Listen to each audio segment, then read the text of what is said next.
So is AI only about AI, or are there other problems that we have to solve? Welcome to AI Insights with John Roese. Today we're going to talk about data.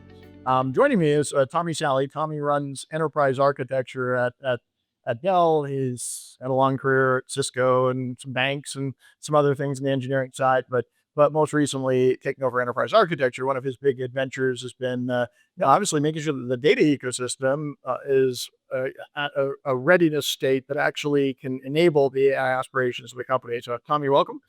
Thank you. Okay, so let's just jump into it. First, uh, data modernization. Everybody uses the term. You're living it and driving it. Where How should people think about data modernization in general? What's available to them? How do you begin or go on that journey?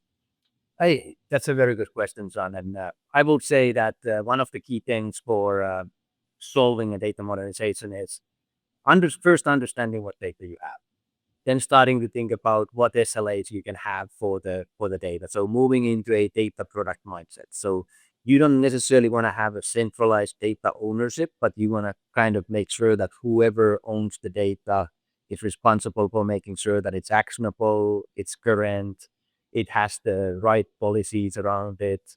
And then moving away from or further from there, you want to start automating those things that you don't have to manually control it anymore, but you can actually bring in speed and agility into the data and ecosystem by automating the things that are there.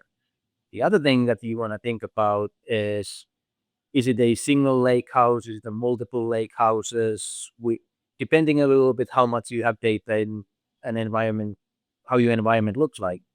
We at Dell have chosen a data mesh architecture, and data mesh provides us a single control plane and for governance and access control, but we can plug in multiple data lakes into it. So if business unit wants to move forward, they can build their own data lakes. We can take their existing data lakes, we can plug them into the data mesh, or we have a centralized data lake as well tied into the data mesh for those customers who don't necessarily need their own data lake.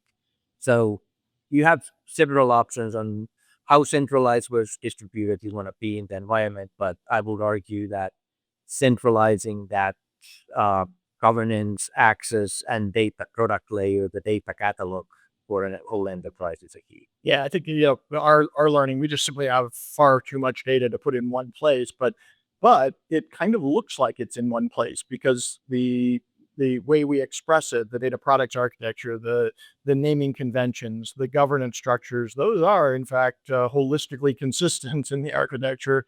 The actual ownership and placement of the data, though, is very federated, which whether you have a single data lake with good governance or you have a federated data mesh architecture with good governance, there's a thread here. And good governance matters. Exactly. Yep.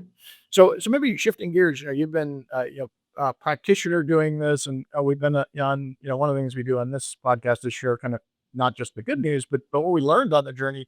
Are there any, learnings or observations, maybe not even technical, that we discovered as we went on this journey of trying to get to a modern data architecture underneath our AI systems? There definitely is. Few of the key ones definitely not technical. You need a mandate. Nobody wants to change the data architecture. Nobody wants to. When you do start talking about enterprise level behavior changes, you need someone who comes in and says it must be done. It's not an opt-in environment where people can choose if they want to be part of it or not. We luckily have that. So that has helped quite a lot. After that, several other things that you want to make sure is that you want to make sure that the documentation and the guidelines that everyone needs to follow are well documented and are clear. You want to make sure that people talk the same language when they start talking. We spend an awful lot of time on talking about the term that means something else for someone else and created a confusion.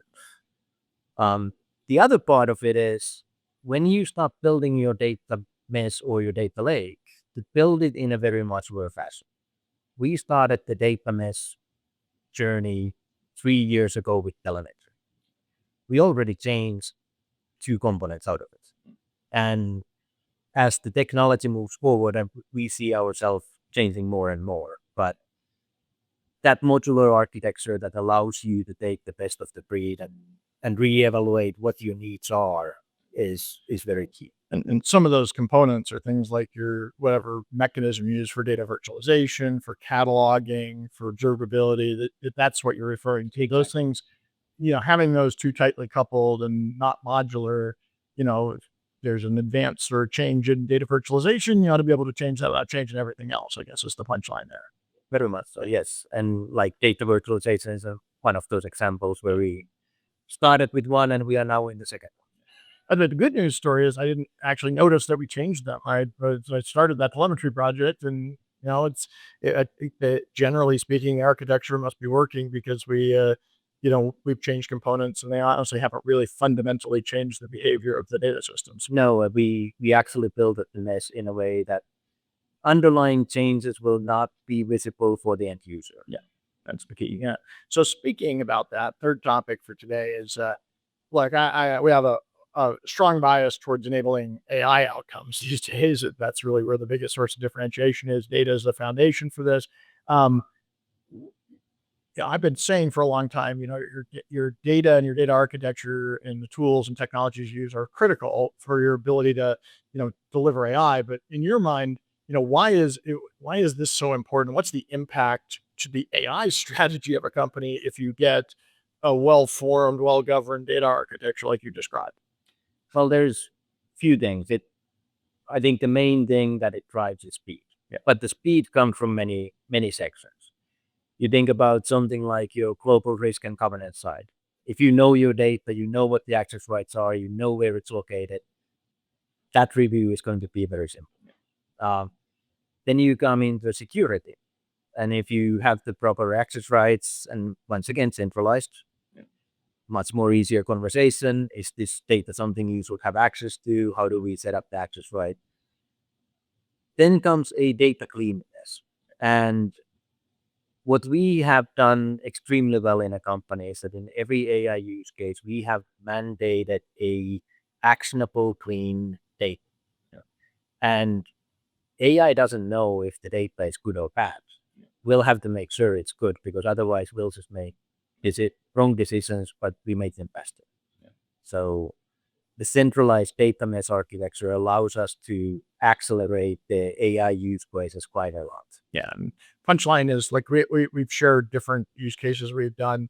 The ones that moved fastest, funny enough, were usually organizations that adopted our data mesh architecture early. They had a focus on data hygiene. They, quite frankly, their data was in good shape, and the systems they used were well understood and standardized. And conversely, one of the hardest ones for us to implement was not about the AI part. It was the data was just really not organized. It was not even understandable. And so we had to spend several months cleaning up data before we could even consider putting a generative search capability on it or doing something with it. So yeah, you want to move fast in AI. The shortcut is if you've invested the necessary time and energy into the data architecture, you probably will. Yes. And turning on generative search is a very good way of figuring out if your data governance and access rights were in place. Yeah. You were saying one of the best ways to test if your data is in good shape is, I don't know, funnel it into an AI system and see what happens. If your AI system is completely incoherent and has no idea what it's doing and it's hallucinating like crazy, it's a probably good indication that it's not that your AI system or your models are broken. It's that your data fundamentally flowing into that RAG system or that knowledge graph is not in good shape. And you'll know if it's bad, and you'll know if it's good because, quite frankly, you'll move fast. So, yes. Well, thanks, Tommi. Thanks for joining us. Lots to do in the world, and clearly all the AI applications are a big piece of it. But your infrastructure and your data and your end users are all part of that equation. So, yeah, great. Thank you very much.